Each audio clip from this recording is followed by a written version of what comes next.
Okay. Turn this off. Is it off? Gotta turn it off. Let's start it again.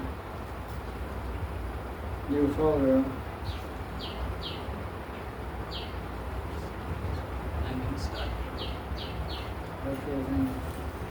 Okay, this is Sunday Satsang, June 21st, 2026.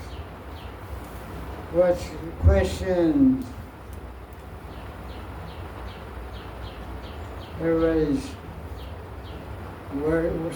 what's everybody doing? Fighting wars, I guess. Everybody outside of India is fighting a war somewhere.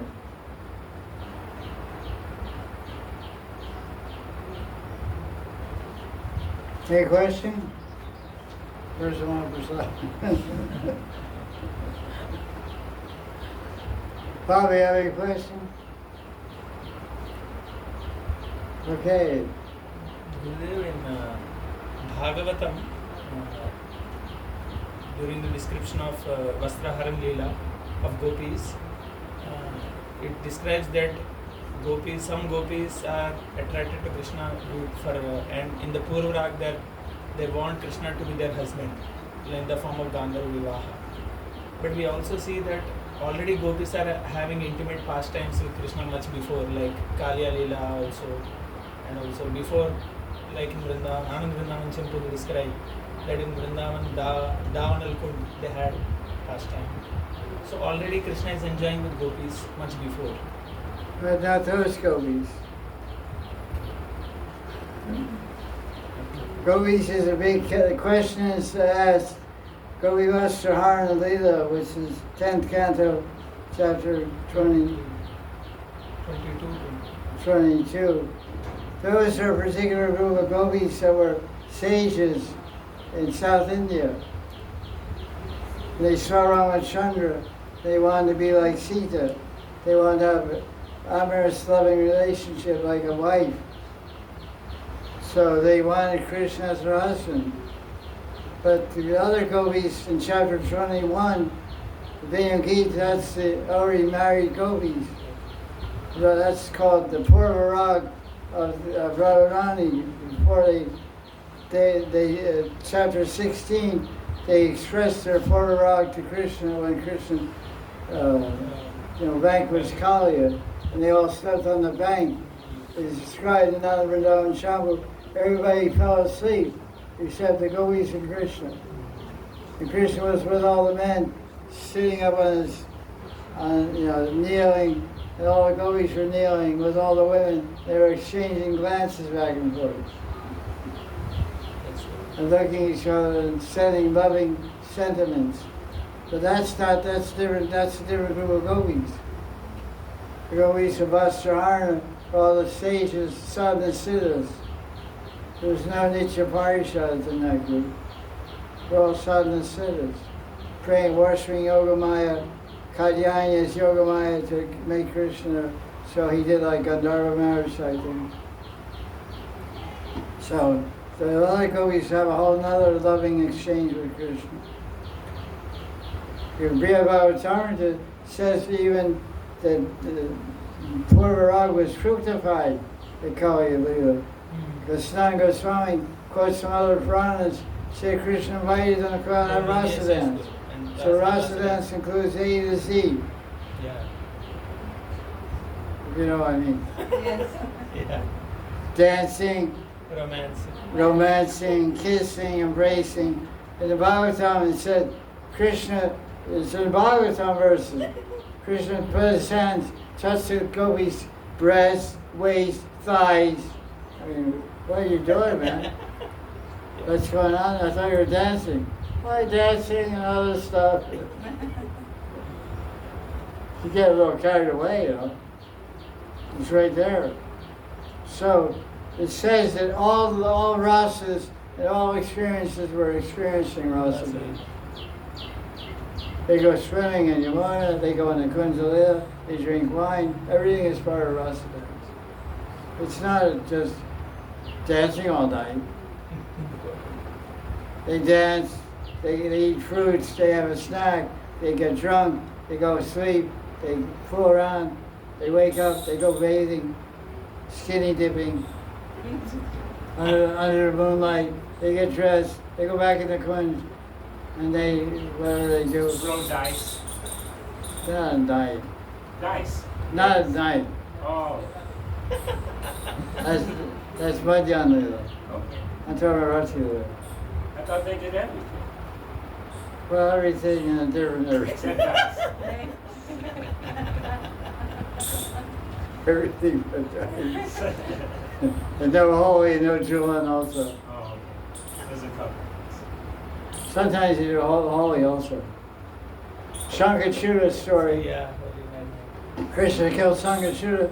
Krishna and Balaram met the gopis at midnight to play holy. Under the full moon, holy Purnima, Gaur Purnima. And Shankachuda came to Ratnavedi, Shamkuti, after Krishna's throne, and picked up the throne Radharani was sitting on, ran away with it. And Krishna chased him, knocked him out, took his gem. Gave the shaman Thakur's gem also, same thing. So, what's that? Okay, new file. This is going to be tricky now. This thing was not. Please stop this thing. I have to start a new file. Stop. No. Stop. Okay, let's go. Question. Buttons are stuck now. It's getting old. I have to replace it by a new one. Question? Okay. Gopal, Babaji.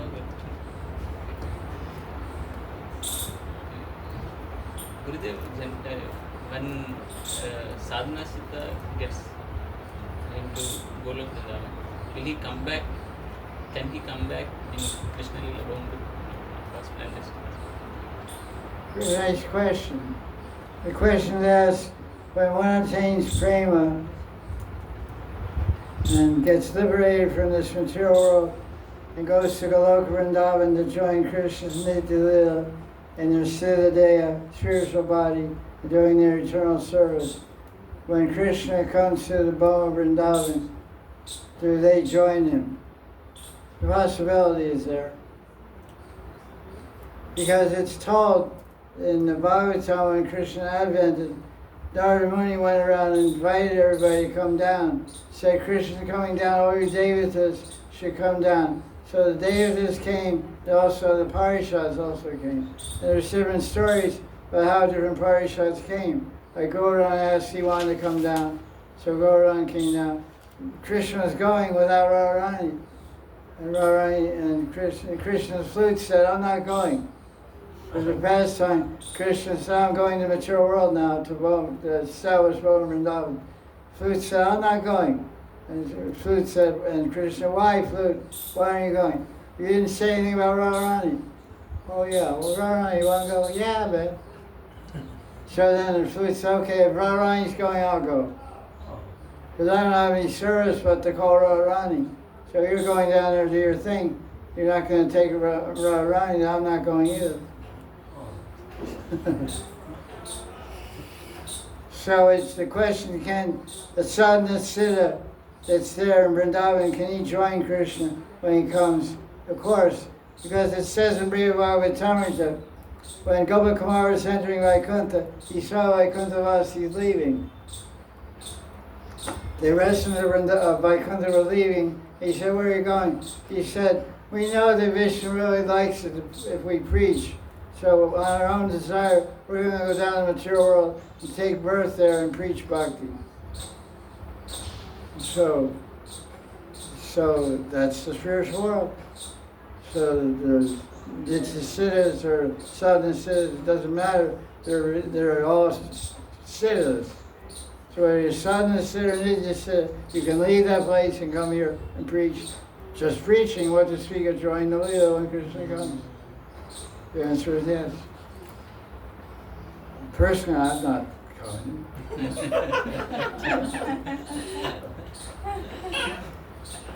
Unless some of you guys make me.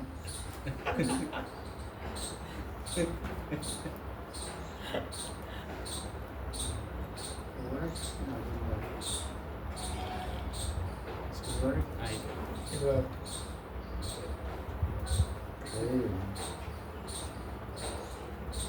Question. Yeah. Gurudev, you mentioned in the Bhakti Sandarbha class that Yamaraj punishes someone from not. That's Prabhupada says. Okay. But Bhakti itself, Bhakti Swarup Shakti, Bhakti herself actually retracts from not. That's what we studied. What is your question? What are you trying to do? Giving a class or giving an answer? No. Is that correct or Yamaraj punishing is according to Shastra whatever you say? That's what I want to ask you. I'm not- Well, actually, Prabhupada, both things are correct. Because there's a song either by Bhaktivinoda Thakur or Narottam, something about this idea that Yamaraj is punishing me because I'm not attracted to this Sankirtan movement. There's some song like that, I remember singing it. Because Prabhupada said that Yamaraj is punishing them. So the question is asked, is it Yamaraj is punishing or Bhakti is withholding her mercy from those people? So we can say both. Because Yamaraj is a Bhakta. He's a Mahajan. He's one of the great Mahajans of Bhakti, of Vaishnavism. So he's a great Vaishnava. So if he's not pleased, he's not pleased with offenses. So he can play a role in restricting Bhakti himself. Just like how does devotion come? By Bhakti, by a devotee. Kripa Shakti Murti. The devotee is called Kripa Shakti Murti. Yamaraj is also a devotee, so he's Kripa Shakti Murti. But the general understanding is that Bhakti is displeased, so she holds her power back from an offender. That's the Shastric conclusion. That was Prabhupada's idea about Yamaraj's punishment, just to give it some personal touch. Like we say Bhakti Devi. We say Brinda Devi, Bhakti Devi. Nowhere in any Shastra says Brinda Devi is Bhakti Devi. Brinda doesn't have any more to do with devotion than anybody else does. Bhakti is feminine. Bhav is feminine. Prem is feminine. The words are. So we call it a Devi, but there's no Devi. There's no Durga is a Devi. She's a reality. Sachi is a Devi, Indra's wife. Savitri is a Devi, she's Rama's wife. Lakshmi is a Devi, she's Vishnu's wife. But Bhakti Devi it's just a figure, it's called metaphor or what? Metaphor. Its personification is an imaginary personification of the Shakti of Ladni and Samvit. Samvit Shakti and Ladni Shakti combined is called Bhakti Devi. Bhakti Devi is not pleased. Because we say Devi because it's a person, because it's a Swarup Shakti. Swarup means my personal Shakti. Bhakti is Krishna's personal Shakti. Ladni Shakti, Samvit Shakti, Sandhini Shakti, they're all called Swarup Shakti, Antaranga Shakti, internal potency, my potency, Krishna's personal potency. So they're personal, they're conscious, but they're not individual beings. Don't have consciousness, individual atma. It's just an energy, personified energy. Vrinda Devi is a person, individual soul, person, consciousness. Because we always say that. Jaya Vishnu Brahma, Mayapur Dham Ki Jai, Ganga Devi Jai, Vrinda Devi, Bhakti Devi. Everybody thinks that they're synonymous. They're not. No connection at all. Anyway, live and learn. It's a small thing, but every bhakta is a Bhakti Devi. But it's not, no shastric support for that. Let's see what happens now.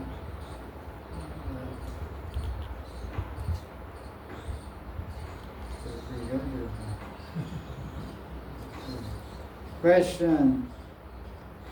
Any dead question? No good.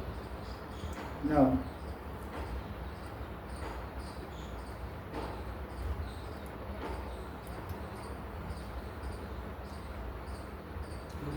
If Vrindavan is Vrindavan. praying to Vrindavan Dham, generally Acharyas also pray like to give the What's the question? Radha. So Vrindavan is not a personality. It means how do we? Vrindavan is Krishna. Skanda Purana explains how the Yamuna is the backbone of Krishna. There are all kinds of descriptions about forests or the hair of Krishna's head or something. It's actually explained how the whole Brajmandala is the body of Krishna. It's Sandini Shakti. So it's Sarva Shakti, it's person. Generally they say Mathura Devi, Lankini, Kashi, every holy place was some Devi in charge. Yes, So who's in charge of Vrindavan? Vrindavaneshwari Radharani ki jai, Radharani Sarkar ki jai. So pray to Radharani. What about Vrindavan? Mora Mana Vrindavan. Lord Chaitanya said, Mora Mana Vrindavan. My mind is Vrindavan. Mora Man Vrindavan. In the old days, there was not so much taxis. Devotees were poor. Now devotees have cars and money. But when I first came to Vrindavan in 1977, the way everybody came, they flew to Delhi from wherever. And then they went to Nizamuddin train station. They got a train called Taj Express, which goes from Delhi to Agra, to the Taj Mahal. And it takes 1 hour and 45 minutes to get to Mathura. So every single person that came to Vrindavan from overseas went this way. There were very few taxis. It was very costly. They would take a bus from the airport to Nizamuddin and get a train. Most of us. And when you get on the train, you get off of Mathura, and everybody has a horse there. Tunga. It's called Tunga, T-O-N-G-A, Tunga. It's a little cart with a horse. There's no auto rickshaws. And they're all standing there. And every guy, horse cart man, like taxi driver you can say, was saying a mantra 3 times over. Vrindavan, Vrindavan. Vrindavan, Vrindavan, Vrindavan. And that was the sweetest word we could imagine. After flying for 24 hours from New York to London, change planes, wait 6 hours, London to Delhi. And then we get out after 24 hours on the plane, and we hear it, Vrindavan, Vrindavan. Oh, spiritual world. This guy is going to take me to the spiritual world. So we felt he was a Vishnu Duda, you know. Yes. He had, the guy had 4 arms, you know. He was Vaikunthavasi, taking us to the spiritual world. You can say he's a gopi, I guess, you know. He's a gopi with a bullock cart, taking us to Vrindavan. And quickly. Take about an hour drive by horse. You know. Go by Pago Baba Mandir, it's Mathura Vrindavan Road, you go on, come in to see Rangaji Temple. I can still see it now, 50 years ago. It's all different now. Yeah, you call, you book your taxi from Radha Kunda, wait for it at the airport, and you're waiting there, you get out of the plane, and the Radha Kunda taxi driver is there, hi Mo. You get in a taxi and go right to your ashram. Different story now. No Vrindavan. It was very mystical and very romantic and very devotional in those days. This whole journey experience, expedition. From jet plane to horse car. It's called culture shock. And you know, you're riding right behind the gas tank, you know. Of course.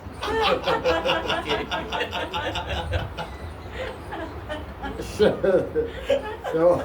sometimes the gas tank gets.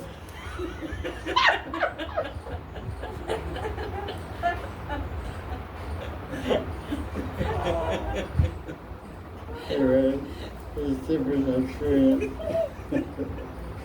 Air also blows. Okay, well. The memories are, you know, deep, you know. Please do it. Turn on. No. Okay. Questions?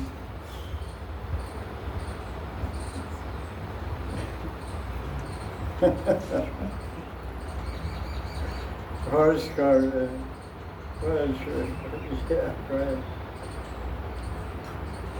Regarding this remembrance, nowadays Vrindavan is more hidden and you can't feel maybe much spiritual here. So is it the result of offenses or for new devotees, for new people? What's the question exactly? The question is, nowadays people can't feel immediately. Maybe before you could feel immediately this effect of sweetness and everything. Now it's all covered. Okay, that's true. So what's the question? So, is it result of offenses previous? Or why Okay. it is? Okay, thank you. Question is asked that we were talking about 50 years ago in Vrindavan. What is the feel? What is the experience? What is the physical arrangement? Now we're coming to Vrindavan and we don't feel that same feel, don't experience that same feel of the spiritual atmosphere of Vrindavan. It seems very commercial. It seems it is very commercial. It's very crowded. There's no horse cars and all that kind of romantic, 16th century flavor still lingering in the air. When we came 50 years ago, the 15th and 16th century flavor was very much there. But now that flavor is not here. So is this due to offenses that the Holy Dham is hidden and that flavor is... No, actually, the thing is, as the Shastras and Acharyas say, to experience Vrindavan, you have to, there's something called Dham Tattva. There's different tattvas. There's Nam Tattva, there's Shiva Tattva, there's Bhagavat Tattva, there's Dham Tattva, there's Prem Tattva, there's Rasa Tattva, Vaishnava Tattva. There's different truths. Guru Tattva, Shiva Tattva. Guru Tattva, Shiva Tattva, Bhagavat Tattva, so many different tattvas are there. Siddhantas and truths. So one is Dham Tattva. So to experience Vrindavan Dham, even today, one should read many books that describe Vrindavan, especially Prabhupada Saraswati classic book, Vrindavan Mahimamrita. If a devotee reads that book and reads books like Ananda Vrindavan Champu and a book I wrote called Appreciating Sri Vrindavan Dham, which is in English and maybe someday Hindi. Is it in Russian? Oh, it's in Russian also. And if they read these books and get sufficient knowledge about Vrindavan, they'll be able to come with proper appreciation, wherein when they enter with that humble mood of understanding the truth and tattva of Vrindavan, Dham Tattva, if they read these books, but before when they enter here Vrindavan, and Krishna will be pleased and show some of the sweet feel. They'll experience some of the transcendental feel of the 15th century and the presence of the great Vaishnavas. It's a matter, you see, that's like we were saying the other day. Sanskrit and Hindi word for philosophy is darshan. Darshan means to see. So philosophy and tattva and spiritual books give you knowledge to see. We see with knowledge. So to see Vrindavan as it is, you have to see through the eyes of Rishvasi, who has written books about Vrindavan, like Vishwanath, Rupa Goswami, and Prabhupada Saraswati. They lived here for 20, 30 years, wrote books about Vrindavan. Prabhupada Saraswati lived by by Kaliagat. He is bhajan, entered samadhi there. He wrote so many books. He wrote about Vrindavan, Vrindavan Mahimamrita. And I lived here for so many years before I wrote the book Appreciating Vrindavan now. So when you live here, you appreciate it, you get mercy all the time, then you can write about it and glorify it, and help others get the understanding and truth and knowledge about the Holy Dham. With that truth and knowledge, then you can get darshan. Darshan gives darshan. Philosophical understanding gives experiential, direct experience of the Holy Dham. You'll see the Holy Dham, you'll taste the Holy Dham, you'll feel the Holy Dham. First you have to touch it with your brain, with your mind, with your intelligence, by submission and oral reception, by reading and hearing about the glories. Then when your feet touch this land, then your heart will have the proper vision and darshan. You'll get the proper experience of the bliss and the mercy of Vrindavan Dham. Shri Vrindavan Dham ki Jai.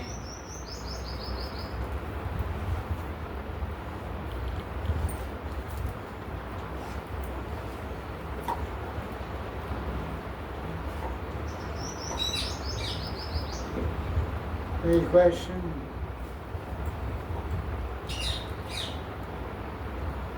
Little cooler now. Yes. Complain less. Less things to complain about. We can still have to complain, but not so much.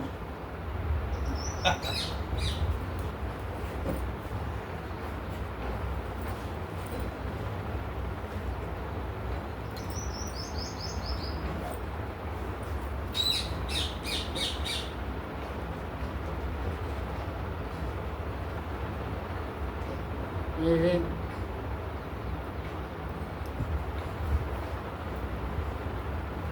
Do you have a question or just scratching your elbow?